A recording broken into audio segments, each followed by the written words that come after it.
Hello guys, ഇന്ന് ബാല മൂവിയുടെ review ആട്ടോ. So Bala movie it's A excellent movie. One word അല്ലെങ്കിൽ വൺ സെന്റൻസ് പറയുവാണെങ്കിൽ it's A great initiative. And നമ്മൾ ഒരിക്കലും ഒരു ജാനെ മന്നോ അല്ലെങ്കിൽ മഞ്ഞവൽ ബോയ്സ് പ്രതീക്ഷിച്ച് പോകരുത്. സെയിം ഡയറക്ടർ തന്നെയാണ്, പക്ഷെ അയാൾ വേറൊരു വൈബാ പിടിച്ചേക്കുന്നത് സിനിമയ്ക്കകത്ത്.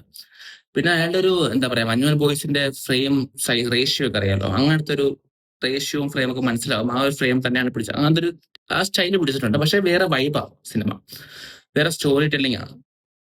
ആൻഡ് പടത്തിലോട്ട് വരാൻ നേരത്ത് ഇതിന്റെ ഫസ്റ്റ് സീൻ തന്നെ, അതായത് നമ്മൾ ഇതുവരെ മലയാള സിനിമ അങ്ങനെ ഒരു ക്യാരക്ടറിനെ അല്ലെങ്കിൽ ഒരു ലേഡി ക്യാരക്ടറിനെ അങ്ങനെ എക്സ്പ്ലോർ ചെയ്തിട്ടില്ല. അതൊരു വലിയ ഇനിഷ്യേറ്റീവ് ആയിട്ട് വലിയ ഇൻട്രസ്റ്റിംഗ് പോയിന്റ് എനിക്ക് തോന്നി, പേഴ്സണലി തോന്നി. പിന്നെ ഇതിന് കഥ പോണത് ഫസ്റ്റ് ഹാഫിൽ പോണെന്ന് വെച്ചാൽ ഈ ഇവര് ആ ഒരു പ്രത്യേക ജീവിത സാഹചര്യം വിട്ട് വേറെ ജീവിതത്തിലോട്ട് വരുവാണ്. സോ അവരെങ്ങനെയാണ് മുന്നോട്ട് പോകുന്നത് എന്നാണ് ഇത് ഫസ്റ്റ് ഹാഫിൽ പറയുന്നത്. ആൻഡ് ആ ക്യാരക്ടറും ആ ക്യാരക്ടറിന്റെ മോനും ഒരു അമ്മയും അച്ഛനുമാണ്, അമ്മയും മോനുമാണ്. സോ അമ്മയും മോനും എങ്ങനെയാണ് ആ ഒരു ജീവിതശൈലി മാറുന്നത് അല്ലെങ്കിൽ ജീവിതം ഏറ്റെടുക്കുന്നത്, അവരെങ്ങനെ മുന്നോട്ട് കൊണ്ടുപോകണമെന്നാണ് ഫസ്റ്റ് ഹാഫിലുള്ളത്. അത് ഭയങ്കര ഫാസ്റ്റ് കട്ട്സ് ആണ്, ത്രില്ലിംഗ് ആണ്, ത്രില്ലായിട്ട് തോന്നും. ആൻഡ് അതെന്താ പറയാ, ഒരു ഫസ്റ്റ് ഹാഫിൽ ഒരു ഫെമിനിസം, ഇൻഡിപെൻഡൻസ് ഇതെല്ലാം ചർച്ചയായിട്ട് വരുന്നുണ്ട്. ചർച്ചയല്ല, ഒരു സട്ടിലായിട്ട് പറഞ്ഞു പോകുന്നിട്ട് സട്ടിലായിട്ട് കാണിക്കുന്നുണ്ട്, നമ്മളത് മനസ്സിലാവും. അപ്പൊ അതിനുശേഷം പിന്നീട് സംഭവം വെച്ചാല് സെക്കൻഡ് ഹാഫ് വരുന്നു. സെക്കൻഡ് ഹാഫ് ഒരു ക്യാരക്ടർ അല്ലെങ്കിൽ ഒരു പാറ്റേൺ ചേഞ്ച് ആണ്. ഫസ്റ്റ് ഹാഫ് കഴിഞ്ഞ് ഇന്റർവ്യൂവിൽ മേജർ സംഭവം നടക്കുന്നു. സെക്കൻഡ് ഹാഫിലൂടെ പോകുന്ന നേരത്ത് വേറെ പാറ്റേണിലോട്ട് സിനിമ പോവുകയാണ്. ഫസ്റ്റ് ഹാഫ് ഒരു പാറ്റേൺ ആയിരുന്നു, സെക്കൻഡ് ഹാഫ് വേറൊരു പാറ്റേൺ തന്നെ ഫോളോ ചെയ്യുന്നുണ്ട്. സോ അത് എനിക്ക് ക്ലൈമാക്സ് എത്തുന്ന വരെ എനിക്ക് നെഗറ്റീവായിട്ട് തോന്നി.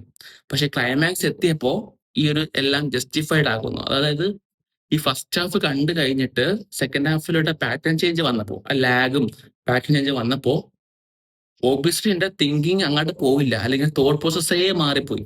പക്ഷെ ക്ലൈമാക്സ് എത്തിയപ്പോ അത് വെർത്തായിരുന്നു, മനസ്സിലായില്ലേ? സോ ക്ലൈമാക്സ് എത്തിയപ്പോൾ നമ്മൾ പ്രതീക്ഷിച്ചില്ല, ഓക്കെ അപ്പൊ ക്ലൈമാക്സ് എത്തിയപ്പം ശരി, കൊള്ളാം, ആ രീതിയിലുള്ള സംഭവമായി. ഒരു സസ്പെൻസ് എലമെന്റ് ഉണ്ട്, ഒരു മിസ്റ്ററി എലമെന്റ് ഉണ്ട്. സോ അങ്ങനെയൊക്കെയാണ് സിനിമ പോകുന്നത്.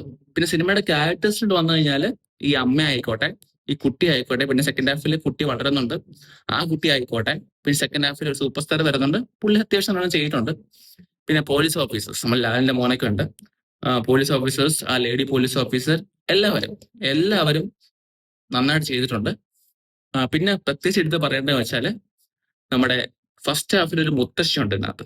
ആ മുത്തശ്ശിയുടെ ക്യാരക്ടർ ഡിസൈൻ, ക്യാരക്ടർ ആർക്ക്, മൊത്തത്തിൽ ആ ഒരു ഉഷാർ പരിപാടിയായിരുന്നു, എനിക്ക് ഇഷ്ടപ്പെട്ടു. ആ ഒരു സിനിമയുടെ ഫസ്റ്റ് ഹാഫിൽ എനിക്കൊന്ന് ഏറ്റവും കൂടുതൽ ലൈവ്ലി ആക്കി വെച്ചത് ആ ഒരു ക്യാരക്ടറാണ്, അത് നന്നായിട്ടുണ്ട്. പിന്നെ ഉള്ളതെന്ന് വെച്ചാല് സുശീൽ ശ്യാമിന്റെ മ്യൂസിക്, ഇറ്റ് വാസ് നൈസ്. സട്ടിലായിരുന്നു, പക്ഷെ വേണ്ടടുത്ത് പൊക്കിയിട്ടുണ്ട്. പക്ഷെ മിക്ക സീനുകളിലും ലോ ആയിരുന്നു, മ്യൂസിക്കേ ഇല്ലാത്ത അവസ്ഥയൊക്കെ ഉണ്ടായിരുന്നു. ആൻഡ് വേറൊരു ഇൻട്രസ്റ്റ് സംഭവം പറയാനുള്ളത് വെച്ചാല്, ഇത് നമ്മുടെ പുകയില മദ്യമായ ആരോഗ്യത്തിന് ഹാനികരം എന്ന് പറയത്തില്ലേ, അതും ആ മുത്തശ്ശിയാ പറഞ്ഞേ. സോ അതൊരു വലിയ ഇനിഷ്യേറ്റീവ് ആയിട്ട് തോന്നി, എനിക്ക് നല്ല ഇൻട്രസ്റ്റിംഗ് ആണ് തോന്നി. അപ്പൊ അത് കേട്ടപ്പോൾ തന്നെ, അല്ലെങ്കിൽ ഫസ്റ്റ് സിനിമ തുടങ്ങുന്നതിന് മുന്നേ അത് കേട്ടപ്പോൾ തന്നെ എനിക്ക് തോന്നി, ഓക്കെ എന്തോ ഒരു വെറൈറ്റിയാണ് പിടിക്കാൻ പോകുന്നത് ഇവര് എന്നൊരു മനസ്സിൽ വന്നു. സോ അത് നല്ല ഇനിഷ്യേറ്റീവ് ആയിരുന്നു. ആൻഡ് ഇതൊരു തിയേറ്റർ വാച്ച് ആണോ എന്ന് ചോദിച്ചാൽ തിയേറ്റർ വാച്ച് ഡിസേർവ് ചെയ്യുന്നതാണോ? സ്റ്റോറി വൈസും ആ സിനിമയുടെ എടുത്ത രീതി വെച്ച് എല്ലാം ഡിസേർവ് ചെയ്യുന്നുണ്ട്. പക്ഷേ ആ ഒരു മാസ് അപ്പീലോ അല്ലെങ്കിൽ തിയേറ്റർ എക്സ്പീരിയൻസ് എന്നൊക്കെ പറഞ്ഞാൽ അങ്ങനെയില്ല. പക്ഷെ നല്ല സിനിമയാണ്. നല്ല സിനിമകളെ നമ്മൾ എപ്പോഴും സപ്പോർട്ട് ചെയ്യണം, പ്രോത്സാഹിപ്പിക്കണം. ഈ ഒരു ഇനിഷ്യേറ്റീവ് നമ്മൾ അപ്രീഷിയേറ്റ് ചെയ്തേ പറ്റത്തുള്ളൂ. സോ അതുകൊണ്ട് ഞാൻ റെക്കമെൻഡ് ചെയ്യും തിയേറ്ററിൽ പോയി കാണാനായിട്ട്. പക്ഷെ തിയേറ്ററിൽ പോയി കണ്ടാൽ ആ എക്സ്പീരിയൻസ് വെർത്താണെന്ന് ചോദിച്ചാൽ അല്ല, OTT ഒന്നും കാണാൻ പറ്റും. പക്ഷെ സിനിമ നല്ലതാണ്, നല്ലൊരു സിനിമയാണ്. സോ അതുകൊണ്ട് പോയി കാണാൻ ശ്രമിക്കുക. Okay, so it was worth for me. നിങ്ങൾ കണ്ട് നിങ്ങളുടെ അഭിപ്രായം രേഖപ്പെടുത്തുക, കമന്റിൽ ഷെയർ ചെയ്യുക.